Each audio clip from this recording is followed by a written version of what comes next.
What started off as the first iPhone that was meant to break into the affordable smartphone market, which was eventually replaced by the iPhone SE that we know and love today. We are taking a look at the third generation of the iPhone SE and seeing if it's still worth buying in 2024. So first of all, let's talk price and see what exactly it is that you're getting with this phone. It retails for $429 and starts at 64 gigabytes. I'm going to emphasize that once again.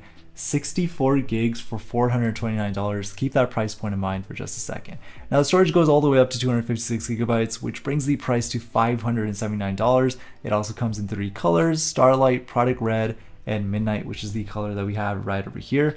Now I personally got this phone off of eBay for like $90, which honestly was an incredible deal. It's in mint condition. It comes with the original box, which is always a nice thing to see, the IMEI matches and everything.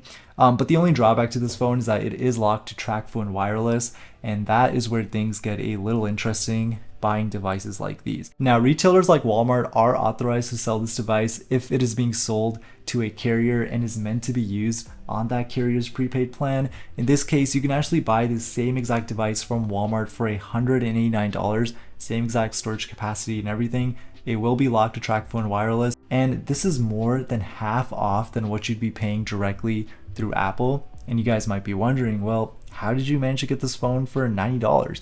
The original eBay listing did state that this specific device was being sold for parts and not working. It was account locked, which I'm not sure exactly what that meant, but when I received this device, it was on the setup screen as normal, and so it's likely that the owner either forgot the password and did a factory reset, or they simply just sold it as is because the phone wasn't unlocked. It's hard to say, but I think $90 is a very fair price for this phone, especially considering that it's not unlocked and there were also no accessories in this box either.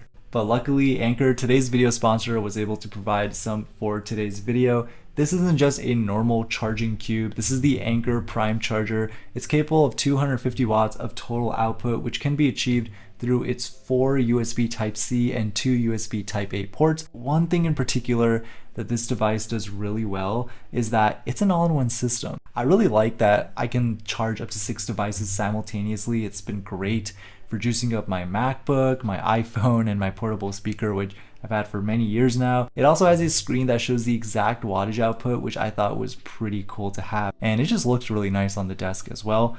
One thing though that I think Anker can improve on is actually providing a Type-C to Type-A cable, something like that inside the box. It's always nice to have extras, it can never go wrong. But yeah, this is honestly a really cool device. I can definitely see myself using this. If you guys are interested, the links will be down in the description box below. And thank you so much to Anker for sponsoring this portion of today's video. Okay, so back to the iPhone SE. Considering you end up buying this phone through Walmart and you have a qualifying prepaid plan with TracFone wireless, this phone has effectively become a $180 device and has the same exact chip as the iPhone 13, which at launch retailed for $799. Basically, what I'm trying to say is if you aren't locked to one of the 3 major carriers here in the US like AT&T, Verizon, T-Mobile, and you want a cheap iPhone and you don't mind changing your cell phone provider, I honestly think the iPhone SE is an incredible deal, and it absolutely is worth it if you want a budget smartphone. You really can't go wrong with this device right now, especially at $180. But, and there's always a but, I would absolutely not pay the Apple retail price for this phone. $429 is just way too much for this device, considering the design is very likely to be updated based on the leaks and rumors with the next 4th generation refresh. And if price isn't necessarily an issue, I would also instead opt for a refurbished iPhone 14 Pro, which I actually have right over here. I'm using this as my little A-roll camera right over here. But yeah, you guys can check it out. I reviewed this like a couple weeks ago, but basically it costs like $679 for the base model. It's refurbished, and you're basically getting a lot better specs with this phone.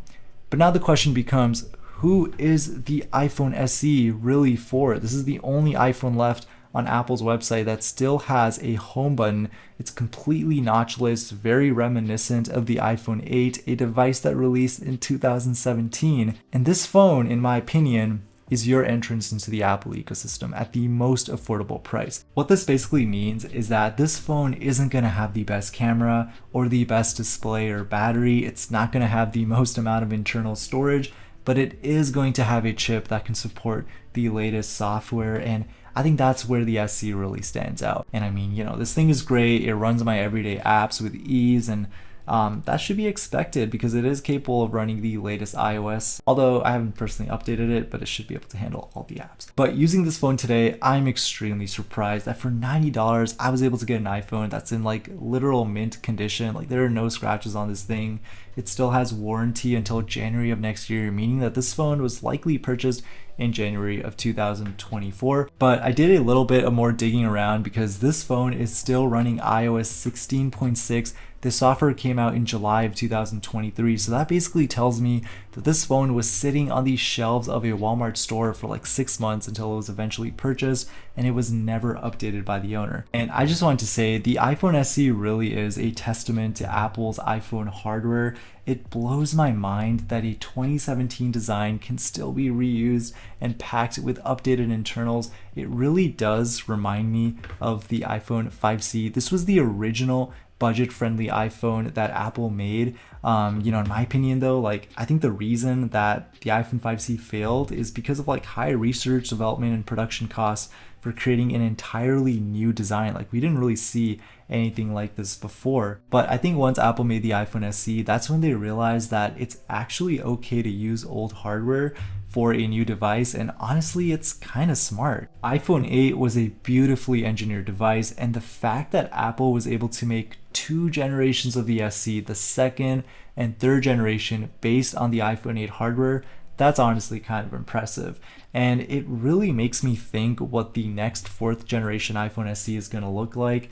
Part of me really doesn't want the home button to leave, but at some point it has to go because otherwise, these phones are going to start to look very outdated. And yeah, I mean, Apple will definitely do a refresh at some point, but I'm definitely gonna miss the older iPhone. But anyways, I hope you guys enjoyed this video, learned a little bit more about the iPhone SE. I hope that I'm able to help you guys make a more informed decision.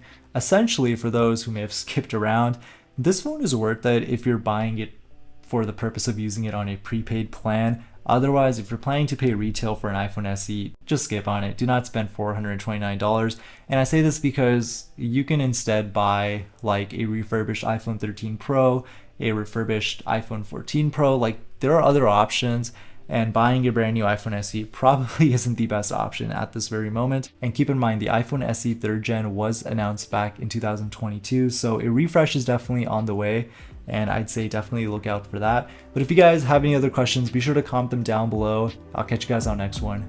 Peace.